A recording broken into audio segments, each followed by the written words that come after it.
Okay, so isuso Fuego.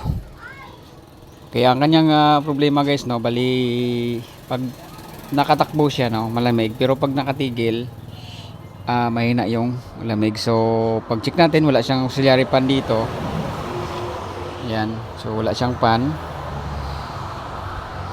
So nagsuggest tayo guys na lagyan ng auxiliary fan para at least may support yung ating condenser dito. So yun yung ating gagawin sa kanya guys, no, mag-add tayo ng fan, tapos relay. Din yung relay, trigger niya is galing sa compressor. Okay, so tanggalin natin to guys para mag-install tayo dito. So sa paglagay guys, no, strap lang natin. Importante, hindi siya maalog, tapos hindi yung tamaan yung ating condenser, no. Okay.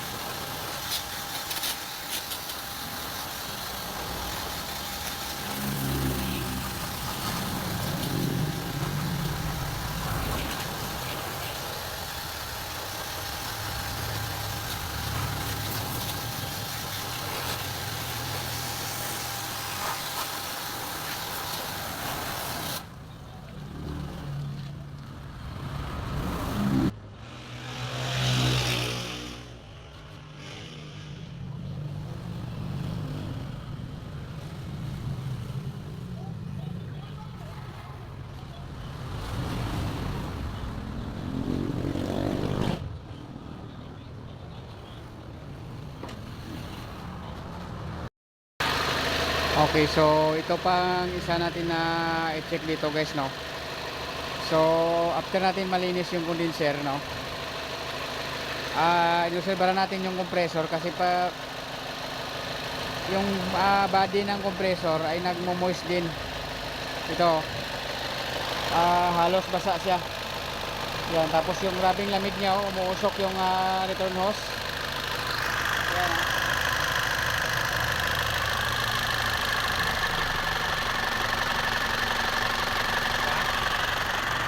So kita nyo guys, sobrang lamig ng suction line. Saka yung dito sa compressor, oh, halos basa yung buong katawan ng compressor, oh. Yan, sobrang basa guys. Yan, pag ganyan guys, no, so hindi normal yan.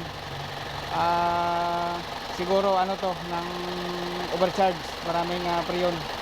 So isa pa tong problema niya na mahina yung lamig kapag nakatigil dahil sobrang init dito. So observe natin yan guys, no. Pero try natin mamaya pag after natin maglagay ng auxiliary fan, and then mamala na yung ang condenser dito, dry na siya, no. Try natin pandarin ulit. Kung moist siya dito, ibig sabihin talaga guys, no, overcharge yung pagkakarga ng freon. So pag ganyan guys, no, ibawasan na natin ng konti na hanggang dito lang yung moist, hanggang dito lang moist yung return ng lamig sa loob. Hindi aabot dito sa buong body ng compressor, oh. Grabe guys, buong niya, katawan nag-moist. Yan, oh.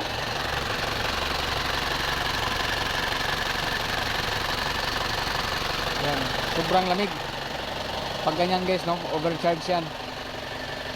So mamaya na natin yan i-check yung freon at saka bawasan after natin ikabit yung auxiliary fan.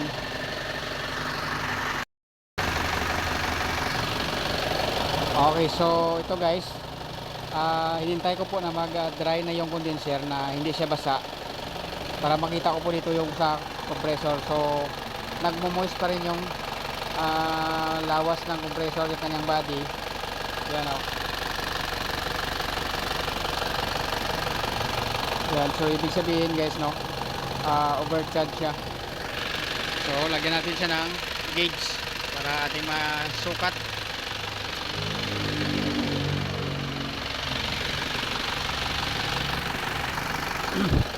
Yan, so may gauge siya, no.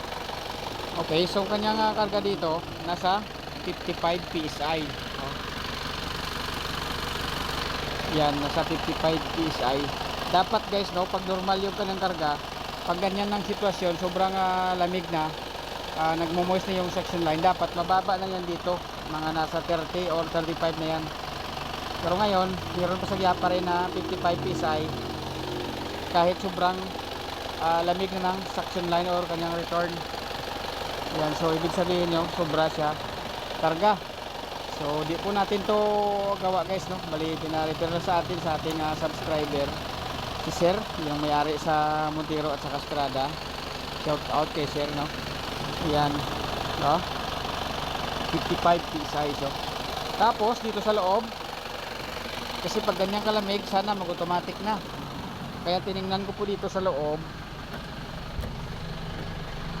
Yan, ang kanyang thermostat ay original pa ito, itong slider nya, kaso wala ng pin dito, natanggal na. So ibig sabihin sira na yung thermostat na original.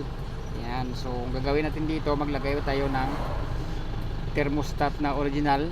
Kung kaya natin ibalik sa original yung wirings nya, ibalik natin, kasi naglagay sila doon ng switch sa compressor. Yan. So ang switch na yan ay pupunta dito sa relay. May relay sila na nilagay. Okay naman, may relay, pero yung switch nandoon. Ito yung kanyang relay dito, yung sa aircon. Sa aircon po ito, na pag bunot mo ng, pag on mo ng switch, i-trigger yung compressor. Ayan.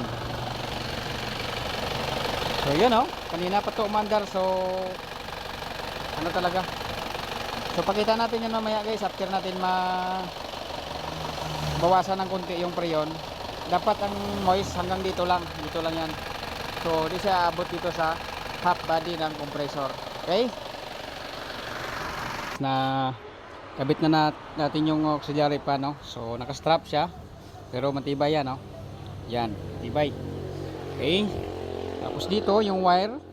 So naglagay tayo dito ng relay, kasama na yung fuse. So ang kanyang trigger ay galing dito sa ating compressor. Yung isang wire na 85 is ground, 86 galing sa compressor, no. Ayan. So dito mataas yung idle up. Kanina nagtesting tayo. So isa siguro to na problema guys, kasi nilagay nila na hose ay nayupi na, Ayan.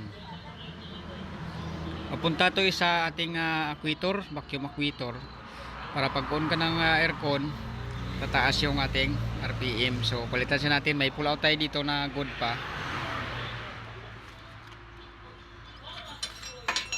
Yan.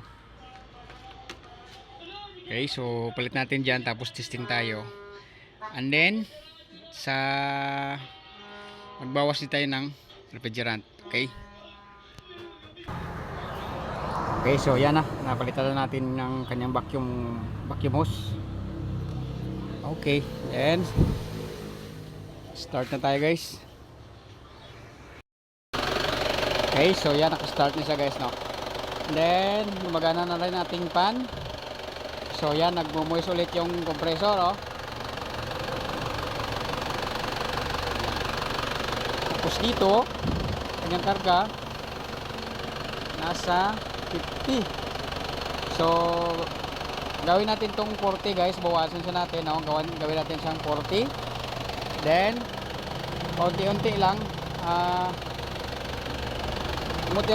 monitor natin dito kung hindi na moist yung body ng compressor. Okay, so bawasan ko lang siya, unti-unti lang, So gawin siya natin ng 40 lang muna. Ayan.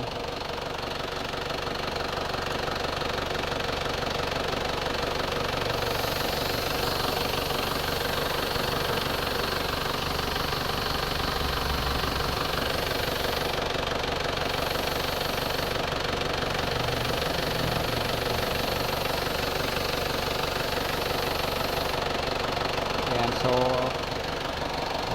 yung pagbawas, unti-unti lang, bawas kayo ng konti, then observe nyo po ulit yung compressor. Okay, so gawin natin siya ng 40.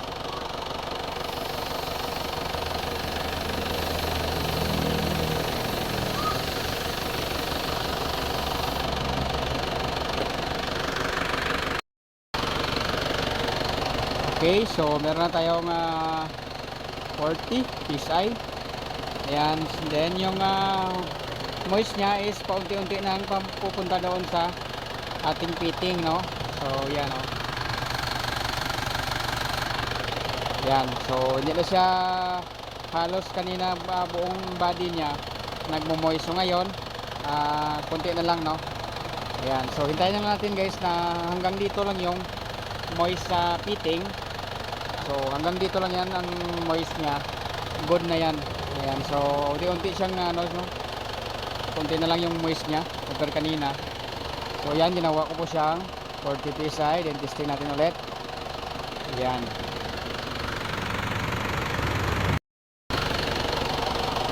Okay, so dito na siya sa 40. Yan, 40 PSI. So bumaba siya ng konti. So good na po yung ating compressor guys, oh. Yan, so hindi siya nagmo-moist. Yan, so ang moist niya hanggang dito na lang sa fitting, papunta doon sa evaporator na tubings yung yan. Okay, so hanggang kanina hindi pa natin siya binawasan, sobra siya ng 50, mga 55 PSI. So ngayon 40, may pan na siya. Tapos yung lamig niya maganda na rin kasi parang aliwalas na yung system, hindi na siya overcharging, no? Ayan, so siguro matagal na to na ganito, kaso lang okay naman sila kasi pag nakatakbo malamig, pero pag nakatigil wala na. Ayan, so isa pa tong nakatulong kasi kapag nakahinto malaking maitulong nitong fan guys. Lalo na kung medyo mahina na yung radiator fan, tapos old model na rin, so mas maganda na mag-add kayo ng fan dito. Then check na rin mabuti yung system. So ang unit pala ni Sir to, wala siyang thermostat. So kanina pa ako nag-testing, so di pa rin siya nag-automatic. So maglagay pa tayo ng thermostat doon sa evaporator. Okay, step by step lang tayo guys para at least makuha natin yung problema. At siyempre may ka-idea din kayo kung ano yung mga ginagawa natin, no? Sinishare natin yan para at least alam niyo. Okay? Okay, so pasensya na guys, no? Medyo madilim na. Medyo ginabi tayo kasi may ginawa pa tayo na ano, aircon installation. So dito lagyan ko na siya ng thermostat na mechanical guys. Ayan, so may thermostat na siya. Ato, ayan, so nilagyan ko na siya ng mechanical na thermostat. Ayan, so yung compressor natin good na rin, yung lamig good na rin guys, no? So okay na, balik-balik ko na lang yung bumper at saka good na to yung good na to ang unit ni Sir. So okay, yun lang guys sa ating may share dito. Yan, so ginabi-gabi na tayo, medyo madilim na. Ayan, kasi hapon na kasi guys, no? So yun lang, thank you for watching. Sana may na-share tayo sa ganitong unit na Puigo. So yun lang, God bless po.